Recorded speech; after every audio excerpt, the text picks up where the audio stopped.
আহারে জাতি, যেই জাতিরে আল্লাহ বানালেন শ্রেষ্ঠ জাতি, সেই জাতি আজ নিকৃষ্ট জাতিতে পরিণত হয়ে গেছে। আল্লাহ তাআলা বলছেন, তহা, হে নবী, মা আনজালনা আলাইকাল কুরআন লিতাশকা, এ কোরআন আমি এই জন্য নাজিল করি নাই যে আপনার কষ্ট হবে। সুবহানাল্লাহ, বলেন সুবহানাল্লাহ। এ কোরআন এর জন্য নাজিল করি নাই যে আপনি কষ্ট পাবেন। এটা কি? ইল্লা তাজকিরা, এটা একটা নসিহত, এটা একটু উপদেশ। লিমান ইয়াখশা, যারা আল্লাহকে ভয় করে, যারা আল্লাহকে ভয় করে চলে তাদের জন্য নসিহত। আর এই নসিহত যারা মানবে তাদের কপাল খুলে যাবে। তো কপাল যদি আজ আমার পুড়ে থাকে, তাহলে কোরআন ছেড়েছি তাই কপাল পুড়েছে। এই পোড়া কপাল কি জোড়া লাগাতে চান? পোড়া কপাল জোড়া লাগাতে চান? কারা কারা চান দেখি তো, পোড়া কপাল জোড়া লাগাইতে চান? আলহামদুলিল্লাহ, আলহামদুলিল্লাহ, হাত নামান। আলহামদুলিল্লাহ। আমরা আমাদের পোড়া কপাল যদি জোড়া লাগাতে চাই, তাহলে সুপার গ্লু মাখলেই হবে নাকি? সুপার গ্লুতে কাজ হবে না। আল্লাহ রাব্বুল আলামিন বলেছেন,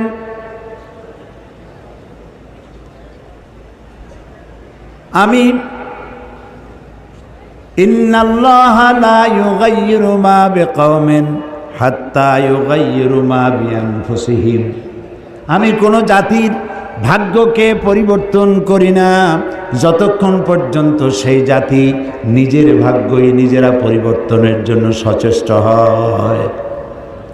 তোমরা যদি তোমাদের ভাগ্যকে পরিবর্তনের জন্য সচেষ্ট হও, তাহলে আমি তোমাদেরকে ভাগ্য পরিবর্তন করে দেব। এটার নাম পরশ পাথর। এটার নাম কি? পরশ পাথর।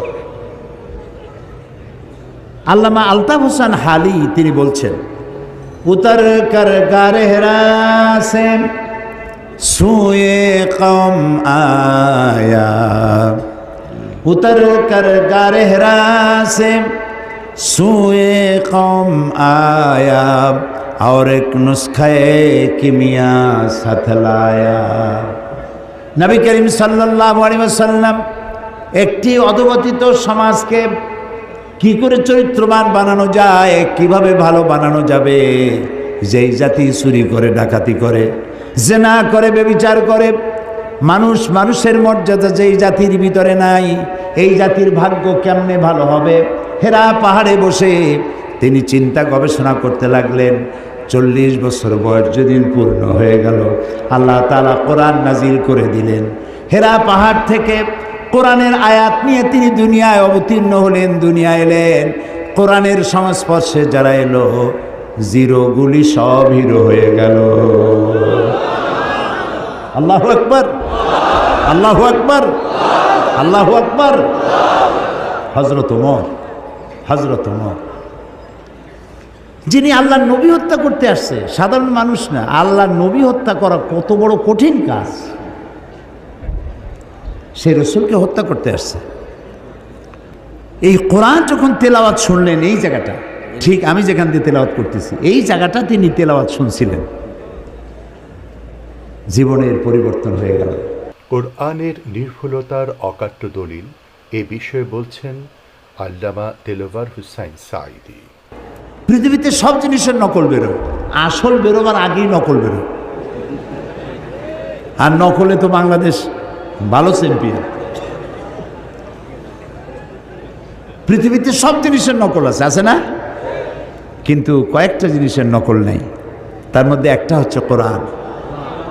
সুবহানাল্লাহ, পারবেন না?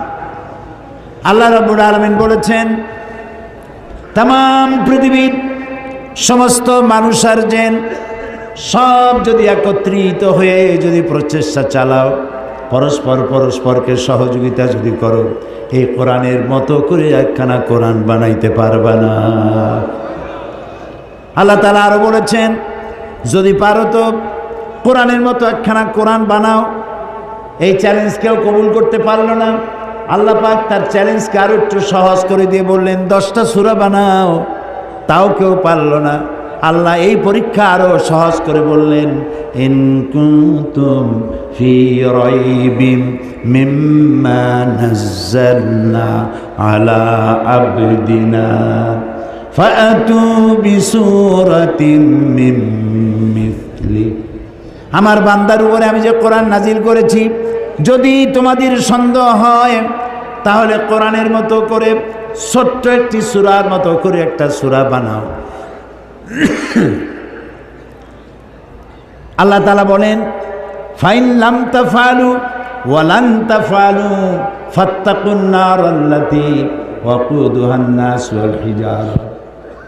আল্লাহ তাআলা বলছেন পারবা না এবং কখনোই পারবা না। তো দুনিয়ায় সব জিনিস নকল হয়েছে, কোরআনের নকল আজও হয় নাই, ভবিষ্যতেও হবে না। ইনজিল নাজিল করেছেন কে? আল্লাহ তাআলা। জাবুরকে নাজিল করেছেন, তাওরাতকে নাজিল করেছেন।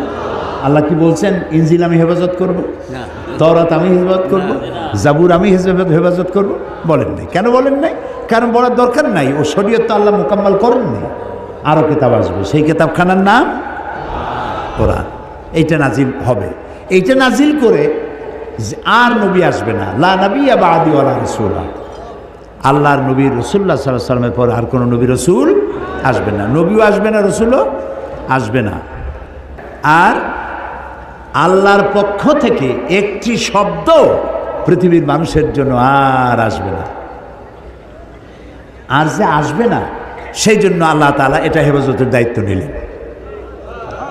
আল্লাহ রাব্বুল আলামিন বলেন, ইন্না নাহনু নাযালনা যিকরা ওয়া ইন্না লাহু লাহাফিজুন।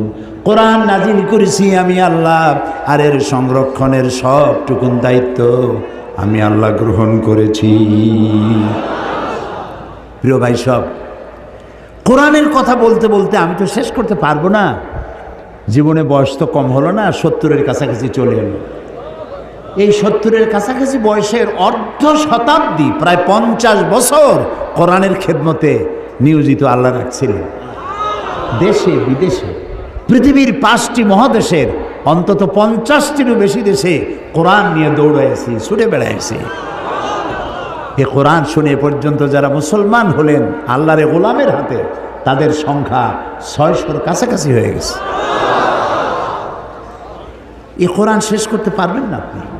দুনিয়ার কোনো মুফাসসির বলতে পারবে না আমি যে তাফসির করলাম আর লাগবে না, this is the final and last, এরপরে আর লাগবে না। কেউ বলতেও পারে নাই, কেউ লিখতেও পারে নাই। কারণ আল্লাহ তাআলা অন্যত্র বলেছেন, সূরা কাহফে বলেছেন, قُلْ لَوْ كَانَ الْبَحْرُ مِدَادًا لِكَلِمَاتِ رَبِّي لَنَفِدَ الْبَحْرُ قَبْلَ أَن تَنفَدَ كَلِمَاتُ رَبِّي وَلَوْ جِئْنَا بِمِثْلِهِ مَدَدًا। হে নবী, আপনি বলুন, তাম পৃথিবীর সমস্ত সমুদ্র মহাসমুদ্রের পানি যদি কালি হয়ে যায়, আর সেই কালিগুলি যদি দিয়া আমার রবের কালামের ব্যাখ্যা লেখা যদি শুরু হয়ে যায়, লিখতে লিখতে সমস্ত পানিগুলি শেষ হয়ে যাবে, আমার রবের কালিমার ব্যাখ্যা লেখা শেষ হবে না। এক মহাসমুদ্র। আমি খুব খুশি হয়েছি। আমি তো দেখতেছি মাহফিল, প্রথম দিনের দৃশ্য। আপনারা যারা আসছেন, আমার মনে হয় 5 অতিরিক্ত 10% দাড়ি পাকা, অতিরিক্ত বেশি 90% আপ, ওভার 90% যুবক দিয়ে ভরা মাহফিল। সুবহানাল্লাহ। আমি যুবকদেরকে সালাম করি, আমি যুবকদেরকে সালাম করছি। তোমরা আমাদের ভবিষ্যৎ, তোমরা আমাদের অ্যাসেট, তোমরা আমাদের মেরুদণ্ড। মেরুদণ্ড যদি সোজা থাকে মানুষটা সোজা হয়ে হাঁটতে পারে, মেরুদণ্ড বাঁকা হয়ে গেলে মানুষটা সোজা হয়ে হাঁটতে পারে না। জাতির ব্যাকবোন হচ্ছে ইয়াং জেনারেশন। নষ্ট হয়ে গেল সিনেমা, নাটক, গান, ওপেন কনসার্ট, নষ্ট হয়ে গেল। আরে অথচ এরাই হতো শাহজালাল, এরাই হতো শাহ মাকদুম, এরাই হতো খান জাহান আলী, এরাই হতো শহীদ তিতুমির, এরাই হতো হাজী শরীয়তুল্লাহ। আহারে কপাল খারাপ। কি সুন্দর সোনার টুকরা ছেলে, গান বাজনা নাচ, রাস্তায় হাঁটে আর ঢোলে। এদিক লাফায় ওদিক লাফায়। জিজ্ঞেস করলাম ওরম করে কেন, এর কি কোনো মানসিক প্রতিবন্ধী নেই? কয় না হুজুর, কোমরের মধ্যে ওয়াকম্যান আছে। ওয়াকম্যান কি? কয়ে যে ওর মধ্যে গান বাজে আর কানের মধ্যে ঢুকানো আছে, রাস্তায় গানের তালে তালে হাঁটে, রিক্সার তলে পড়ে না ট্যাক্সির তলে পড়ে, দিশা নেই, খালি শুনতেছে। ওই যুবকের দোষ না তো, ওই যুবকের যদি দোষ থাকবে তাহলে সিনেমায়